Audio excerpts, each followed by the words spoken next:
Hello everybody, welcome to the game table. We're playing the first scenario from Old School Tactical Volume 2. It's called The Lost Boys. It takes place July 16th of 1944 near Madeleine River, France. So it's in the battle for St. Lo. Some troops from the 29th Infantry Division become isolated. The Lost Battalion was surrounded by the enemy, low on ammo, and struggled to survive. The Germans pushed in on all sides to eliminate the pocket of GIs. Alright, so this is kind of zoomed in. I tried to get it to a nice wide view to see everything, but I thought it might be best that I'll just move the camera as needed to show different things going on. Now it doesn't take up the entire map, so I've actually got my map kind of folded. I didn't unfold all of it. The action takes place between hexes G11 and Y11, so it's kind of the central part of the map. Let's pull it out a little bit. It's kind of this central area here, which is great. It's a good, for the first scenario, you know, if you were starting out, I think this is pretty good. It's not unit heavy. What we do have, there's two platoons kind of Germans. So like up here I've got Lieutenant Muehling, a rifle, and then another rifle with an attached LMG. So they're up here, oh here, just showing you that. And then down here I've got two squads. Now the ones up here, they're stacked because they can take advantage of the leader with them, so they can do like a group move or group firing. Down here, because there is no attached leader, I just got them in separate hexes. I figured they can move along south because they can't do group moves. They'll have to move individually. And almost the same setup over here on the eastern side of the map then is a sergeant with two rifles, and one of them has the LMG attached. And then down here, two rifles, and they were in cover, so they're not going to get out in the open right away. Now, it doesn't matter if where the sergeant is. The only thing the sergeant versus the lieutenant is one here. The lieutenant has like a command radius of 2. That gives bonuses for like rally. But you know, so I wasn't sure which side of the map to put them on. So they're on opposite sides, closing in. But they're stacked for the same reasons. These two Germans aren't stacked together because they can't do group moves. So they're just kind of spread out to move south. Now, the sniper for this scenario with the Americans starts hidden, but since I'm just doing some solo play, I went ahead and stuck him in a building to try and give coverage of the south. It's not really probably the best place because you've got these hedges which will block line of sight. So right here, he's really limited to what he can see to the west. The east side is a little more open for him, but again, there's still a lot of hedges, so that might not be the best place to put him. But I thought, you know, just a little bit of a deterrent for you know, coming south. Then we have a machine gun unit, medium machine gun unit, with a reduced rifle to try and, you know, provide a little support for him. Same thing. You know, the more I kind of look through here and talk about the setup, probably not the best, but I figured this gives him pretty good coverage. But again, the hedges are kind of blocking that side. But I was hoping I could at least control 2 of these victory conditions, or these control points. There were 3 points each for the Americans, 2 points for the Germans. So I want to protect at least 2 of them heavily. I could almost sacrifice one, you know, the one up here. I don't want to sacrifice any of them, but you know, again, we'll just kind of see how it plays out. Then up here is a reduced rifle with a BAR. I gave them a BAR just because I figured, you know, they might want a little bonus with them. Then we have a lieutenant, and he's got 2 squads, and one has a BAR attached. I mean, really, I could probably put the BAR in there with each squad and just give them a lot of firepower, but I was like, well, what am I going to do with the reduced? Well, I'll just put a sacrificial reduced out there. He's got a BAR. He might be able to put some suppression on somebody. And then finally, the Americans up here in my northeast part of the map, they got Sergeant Barnes, and again, he's got 2 rifles and a BAR, and they're in that house. I don't know if you can see the house, but they're there. All right. Now, not to discuss too much about strategy, it was just more of a, well, let's set them in some houses, give the Americans some defense, and since they're on defense, they shouldn't have to move a whole lot, and the Germans are going to have to figure out how to advance forward, because, as we start to move here, there's some cover, but, once you start to break to the open to try and get to that control point, maybe some opportunity fire, to really lay into Germans coming across. So we'll see how it goes. But that's enough of the setup. I think we could probably hop in and start playing some games. Now what I've done is just here on my little table I've got some of the cards laid out. That's just the whole stack of cards. I haven't separated out specific ones. I left the Pioneer one on there just for the reminders of like smoke, but generally all the combat stats I need for these infantry units are on the counters, but I've got the cards handy. The luck cards, we'll pull a luck card for each side. Probably not needed, but it's there, luck cards. Then I've got a stack of counter trays in case I need specific counters for some reason, but mostly I've got all the admin counters there. And then up here I've got the polyprene mats for the Americans. Since I'm not using the entire board, as you can see I kind of folded it. It's on the natural fold. I didn't have to fold this anything oddly. I just didn't unfold it all the way. So up here I've got then the two mats to track the status points, victory points, things like that. And up top there I put on the turn track that the Germans will get some reinforcements there, a pioneer unit and another leader on turn 4. And just in case you're not familiar with old school tactical, this is a 5-turn scenario, and the way old school tactical works is you start on the highest turn number, so it's a 5-turn game. I start my tracker on 5, and each turn we advance, we reduce, so we're counting down to 1. When you finish 1, you both roll some, you each roll 1 die 6, and I think if you score like a 7, I'll have to look it up if we get that far, but if you roll a combined 7 or something like that, you take an additional turn 0. So this will count down from 5 to 1, and then a dice roll to check and see if there's going to be a 0 turn. So slight chance that you can play 1 turn beyond what the game is listed for. Alright, I think that's pretty much all we need to kind of start. So with that, the scenario has outlined for me the gut check for the Germans is a 7, impulse points is 2 die 6, Americans gut check of 8 with impulse points of 1 die 6. And so we'll go ahead and start. We'll do impulse points for the Germans. So I've got me a little bucket here. Let's go, in fact, instead of just picking the camera up all the time, let me just move the camera over and we'll roll and see what the Germans get. Alright, that's good. We're starting off with 9 impulse points for the Germans. So I'll just go ahead and place this on the 9. Right over here on the left that's off camera is the 0. So I know we've got 9 impulse points for the Germans. I'm going to go ahead and roll for the Americans just so we got impulse points, and then I'll pull out the turn sheet and go through and do initiative and all that stuff. I just like to grab impulse points first to kind of give an idea of how many actions we're going to have per side. Okay, the Americans get 8. That's actually really good. They seem to be at a slight disadvantage for impulse points, but I rolled well, so we'll go ahead and move their points to 8. Alright, so just to go through the turn sequence, the impulse points, they come later. It's just that when me and my friends play, that just seems to be like new turn, let's check impulse points, because that's just like the fun part. But actuality, we would do the turn marker. Turn marker starts on 5. We check for reinforcements. Germans get reinforcements on turn 4. You can attach leaders, weapons, swap things around. I don't need to. The stacks are set the way I want right now. There's no smoke counters on the board. None of the units can lay smoke currently. That actually will come a little bit later when we bring on the Pioneer unit. They can lay smoke.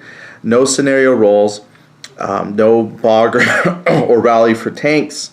Now we do initiative. Initiative is 2 die 6. Higher player goes first. Ties, you do a reroll. So let's get to the dice roller and see what happens. All right, I'm going to actually just roll for the Americans first because that's where my the way my mats are set out. But anyway, the American player rolls 2. That's not very good. And the German player rolls a 7. So they're going to have, I guess you can't quite see that. All right, perfect. So they got a score of 7. So I've gone ahead and I flipped the German marker face up. So we know that for turn 5, when we start doing everything, Germans will have initiative. After some careful consideration, I thought I would start in the northeast side, and what we'll do is go ahead and activate this stack. Normally it's like you're activating one unit at a time, but since I have a leader, I thought what I would do, oh, I moved them already, is what I thought I would do is go ahead and just advance them up. So this is light woods, and you've got this wall. Now the wall doesn't block line of sight, it actually provides cover. It's degrading if you're going to shoot over it. So what we'll do, I figured we'll just move up here into this woods. That's going to give some cover, and then the wall itself. I looked in the rules and they stack. So like a lot of games that you pick like the best cover, but with walls and hedges that stacks with the terrain that's in the hex. So this actually gives them, I think well, I gotta look at my chart. I can't remember all the modifiers, but the stone wall gives +2 defense, and then the woods, I think were 2. Again, I gotta look it up. Yeah, they also had 2. So this is a defense of 4 right there in that stack. All right, now because I activated the stack, that does take 2 impulse points. So what we'll do is go ahead and of their 9, we'll just go 1, 2. Now they can still move. It's a group move. They all have a movement of 4 with the squads and the squad leader. Squad leader, there's not any rule for like, you know, quick move or anything like that. It doesn't add an extra movement point, so they just kind of move as a group. Now if they had a slower unit, you actually move at the lowest speed attached. So if they had a pioneer unit, for example, pioneers have a movement of 3, then the stack would move at a 3, but there are 4, so they move up into there. Then the cost of the woods is like +1 plus the cost of terrain. I wish the terrain chart was alphabetized, so it's not. So I got to keep looking and trying to remember where stuff is. Woods, 2 movement points, so they move in. Now from here, I got to make a decision. You know, I could stay here and just exchange fire with the Americans. I don't think the Americans are going to have as much cover in that building. If I look, their, let's see, light structure only gives a +1 defense. So in actuality, they're kind of bad off. They probably would have been better off getting into the woods. But again, at the time, it looked pretty cool. Like, yeah, why wouldn't I set up in a house? That seems to be the thing to do. So actually, this German unit will probably go ahead and fire. But the thing is, they didn't do like an assault move or anything like that. They just did a move. So what I'm going to do is leave them right there. Now, the Americans could do opportunity fire. Probably won't. But what I'll do is go ahead and place a move on that stack, and then the impulses will change over to the Americans. Now, I could have done op fire, but the op fire doesn't, like, there's no penalty for op fire.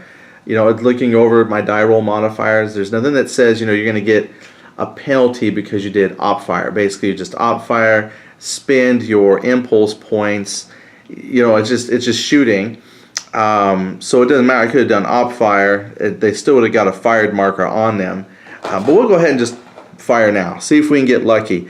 Now the thing is, you can do group fire, but you're going to fire in at a unit. So we'll kind of look through the stack here in a second. So if we open this up a little bit, I'm going to see we've got the squad. We got the one squad with the attached LMG, then there's another squad and the leader.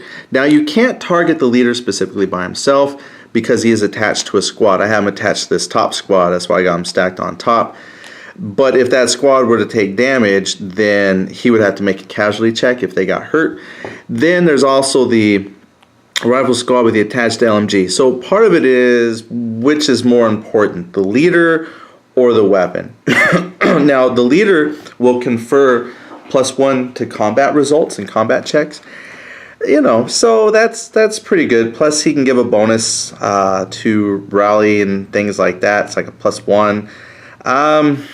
But the weapon has a 2 firepower. So we'll probably go for the squad with the firepower. So we're going to take all my firepower here, add it up, and attack that squad. So you don't attack the hex, you attack the squad. So we've got Sergeant, I think that's Barnes, 2 rifles. So if we add up all the firepower, the BAR, a lot of people just consider it to be like a very lightweight machine gun. I don't know if it was, I think it was just like a big assault rifle, not necessarily a light machine gun, but it was very effective for American troops. But it has 1 firepower. Then I have 4 firepower here, 4 firepower there, so that's 9 total so far. And then the total defense, we already looked at the defense for this hex, which was the woods and the wall. That's 4. Plus, the squad has an inherent defense of 4, their ability to find cover. That's actually kind of a neat thing. A lot of games don't have that on their units. You just use the terrain. But this is like, if you had enough time to develop your own counters, you could say based on like experience and things like that, you could modify that defense number. So a less experienced unit might have a smaller defense number because they don't know how to utilize the terrain as well as, say, experienced troops that kind of dig themselves in a little bit. But anyway, so that means 5 firepower against 8, or 9 firepower against 8 defense for that 1 squad. That's a difference. Basically, it's a +1. I'm going to roll on the +1 chart. So let's go ahead and roll and then see what I get. Alright, so the only bonus I get is the +1 to my die roll for that. So let's see what we get here. And that's from the attached leader. 2, 6, that's a total of 7. Okay, I'm looking on my +1 column, the 7, run it across. That looks like a B for broken. Alright, so we're going to make a gut check. Germans for this scenario had a gut check of 7. So I got to roll my 2 dice. If they make the gut check, they don't take the broken. But if they fail the gut check, they're broken. So we're going to move over to the dice. Leader bonus only applies to a rally, not to the gut check. So this is the inherent squad ability to take the fire. Oh, they did it. They needed a 7. Oh, very lucky. All right. So they pass. They are not broken. So excellent. Alright, so we come back over here. I put a fired marker onto my American stack. We already had to move on the German stack here. So we'll go ahead and I think what we'll do is take impulse points, do a group fire with the Germans. Now, even though they have a moved, basically the move penalty is just for when they're going to move and fire that same impulse. So basically this is saying that they've moved, but they've moved into position. So they're still not currently moving. So this impulse, they're already in spot. So they're going to fire. Now because that's going to be their second action, once it's done, they'll just get flipped over to a used. So I'm going to go ahead and spend my 2 impulse points for the group fire. 1, 2. That gives me 5 left over for this turn for the Germans. We're going to add up their firepower. Now this, I think they're going to do a lot better than what the Americans did because that stone wall in the woods gives a lot of protection. And the house we looked at, just to remind myself, I think only gave a 1 protection, which is, yeah, +1 for a light structure because it's a wooden house, not like a stone house. And there's very few of those on this map. So this could be excuse me, very detrimental for the Americans. So we're going to add up the firepower. So 2 for the light machine gun, 4 for that unit because they're in range, 4 for that one because they're in range. So that's a 10. And the defense, they're going to shoot the squad that's got the BAR. They're going to shoot the squad with the leader. That BAR doesn't scare them that much. So they're actually going to go for the leader. The leaders are important, and maybe you might want to rethink about shooting the weapon versus the leader. The leader does allow for things like group movement and things like that, or group fire. So maybe the squad with the attached leader is the better target. And that's what the Germans will do here. They're going to shoot into that squad. Now you might be saying to yourself, but on the battlefield, how would they know which squad to shoot at? Unfortunately, I haven't really come up with my own narrative for that. Like, how would you know what's in the stack? Because you just see a whole bunch of people over in the house. Which part of the house would you know to shoot at? And I think that's why baked into the rules, shooting the leader is actually pretty difficult. You have to score casualties, and then the leader makes its own separate gut check to see if it suffers the being broken or shaken.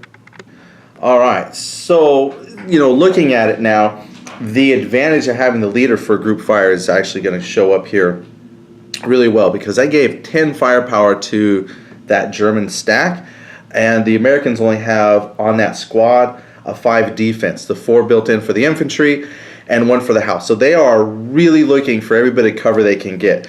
That means I'm going to roll on the +5 column of the infantry combat table, and because there's an attached leader to the Germans, they get +1 to their die roll. Well, luckily, they rolled pretty poorly. So that's going to be a total of 4. So let's look at the table and see what, if anything. All right, if I just go across here on the 4 onto the +5 column, that's actually a shaken result, right? So we got to make a gut check. Now, again, this is really showing the importance of the leader, because if I did not have that leader, that would have just been a roll of 3 and nothing would have happened. But that +1 bonus was actually enough to cause us to have to make a gut check. So let's go ahead and make a gut check. All right, and now in this scenario, the Americans have an 8 gut check, 1 higher than the Germans. So as you can see, 1 point can make a lot of difference. So let's just see how lucky we are with the Americans. Well, the Americans didn't roll very well at all.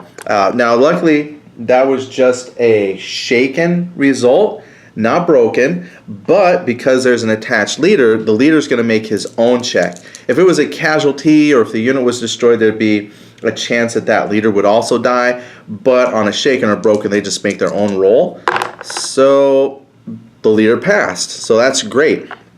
He'll be able to use his bonuses and things for helping this unit rally later on. Perfect. So we'll apply that shaken result to the leader squad. Alright, now just for stack management, what I've done is rearrange this now. I've got the rifle squad, which is shaken. I've gone ahead and put them on the bottom. And usually what I do is shaken or fired or broken or whatever. I'll just put that on the top to represent whatever below is on that status. The attached sergeant, Sergeant Barnes, he successfully dodged out of the way of some bullets, so he's not shaken, but he's still attached to that squad. And this rifle squad with the BAR, nothing happened to them, so it's just going to go on the top, and they're on top to Sergeant because he's not attached to them. Now he gives them their bonus, that +1, it's what's in the hex, so he doesn't have to be attached specifically to that rifle. If you're wondering why I didn't attach him to the rifle, why did I attach him to the squad? I don't know, it's just the way it went. And then they had it fired earlier. And then the German stack, I guess I could have left this out a little bit, because if I have them shoot again, it'd be laid out, but I'm just putting the stack. What I'm going to do is actually put them back how they were with the used, because they're done. Now, what I could do, because now it's back to the Americans, I could go ahead and have that stack do something, but I'm going to shift over to the northwest side of the map and see what's happening over there. Well, I was looking around here, and there's actually not a whole lot that I can do over here in the north. So I hope everything fits here on the camera. So I've got my American stack here, but there's this wood hex blocking all line of sight. So the Germans over here, they're covered.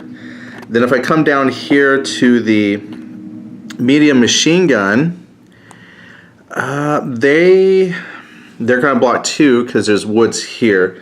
I don't know if it fits on the camera, but they're out of line of sight. If I take my laser, so yeah, it goes right through that woods. Then, if I look down here, I've got all those hedges, and I remember reading the chart with you, but this is why I got to keep going back to the chart. That bocage, I don't know if that you want to call it bocage. Let me see. The problem with folding my map is sometimes oh no, it's bocage. So this is bocage, and bocage, I was looking, it does block line of sight. So even these groups over here on the west, my Americans entrenched, have no sighting. Same over here, my sniper. Those units are blocked by the woods here, so they're protected. And then going up from the sniper up, again he's got bocage here. So really, all I've got currently until more Germans move forward is actually this spot right here. I mean, so I could just go ahead and shoot back. Now the thing is, since now I have a shaken unit, it's half firepower. So we're gonna have 2 plus the BAR, which is a 3, plus the 4 from them, that's a 7. And then you had the +4 for terrain. And this time they're going to shoot for the squad with the leader, because we've seen how beneficial a leader is. But their total defense is 8. So with my firepower of 7 and their defense of 8, I'm going to be rolling on the -1 column, and that probably isn't going to turn out very, very good.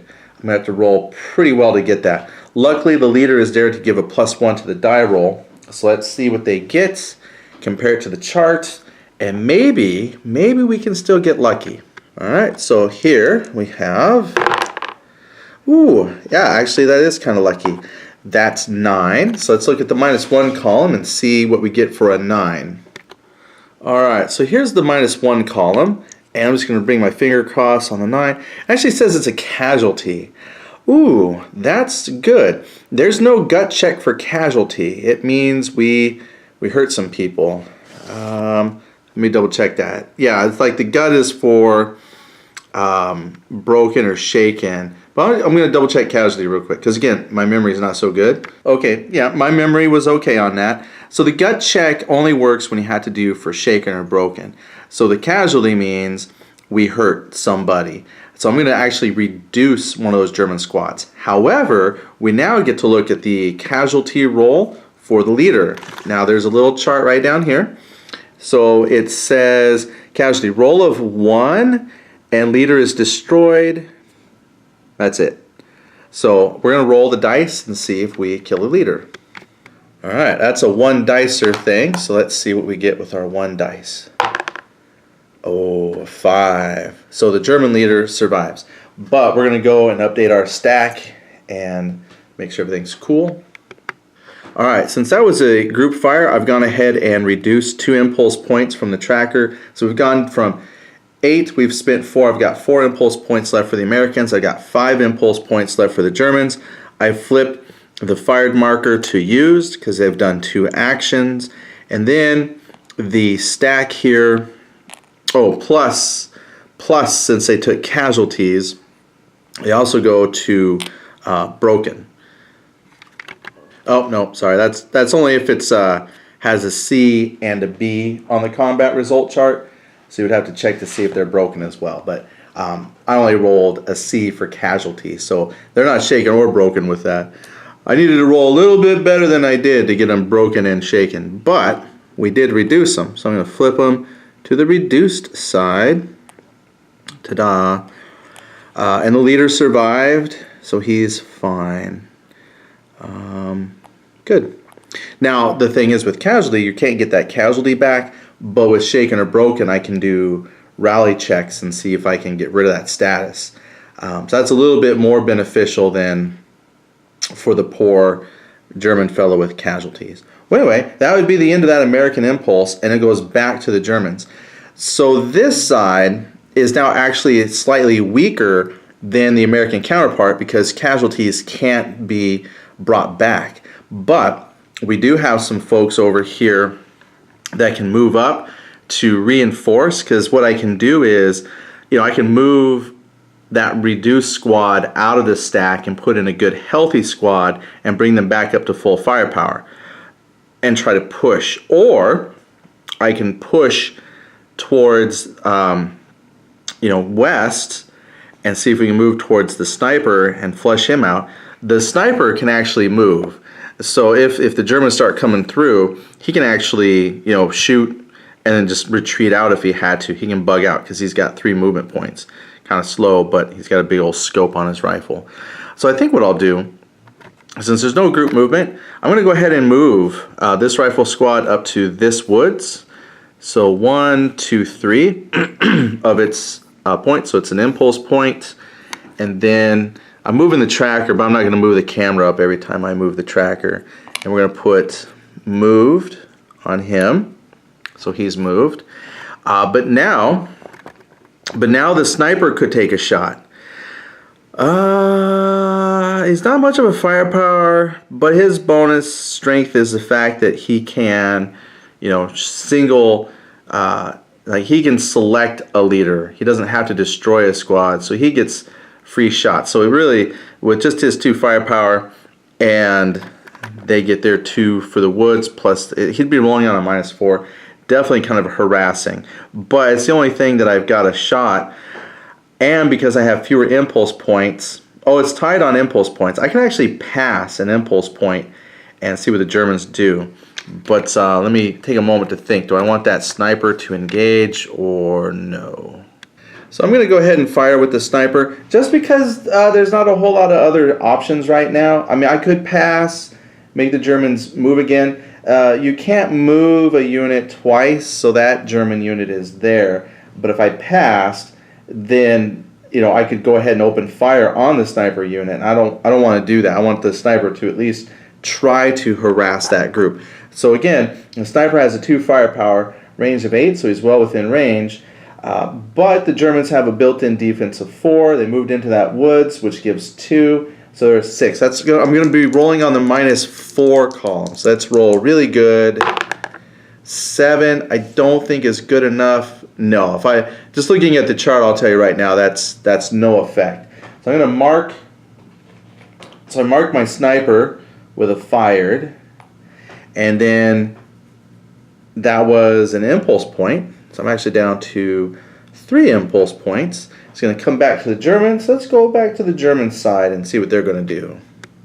Alright, what we've got, this was the German squad that moved up. So they put their moved on, and then the sniper opened up on them.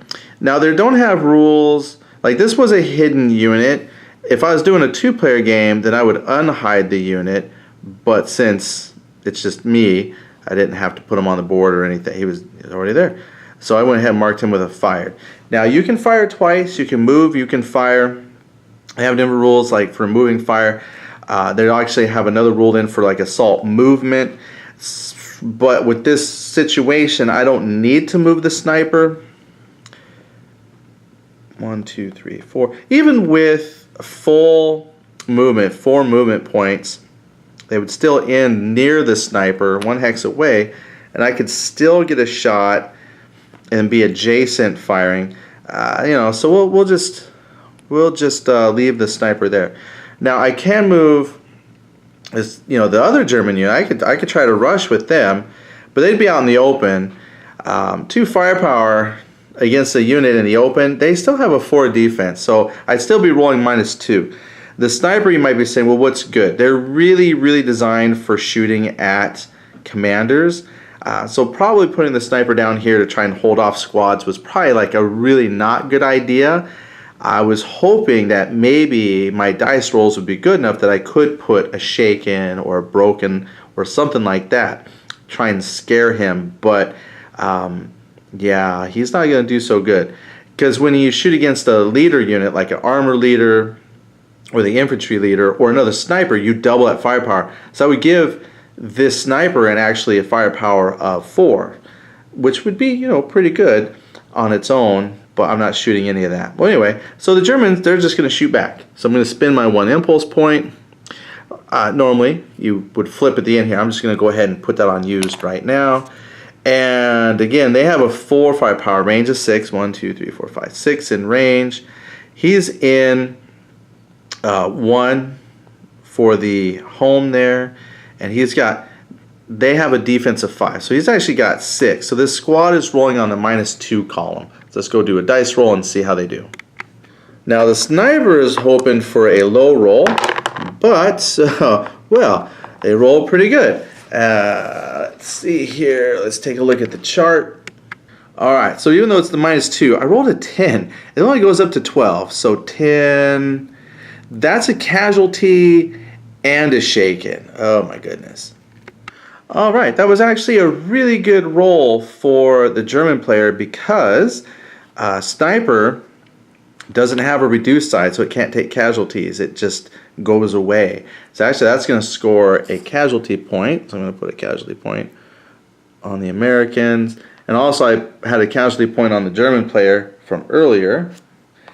So we've each inflicted 1 casualty point each. So the sniper goes in my destroyed unit on the American side.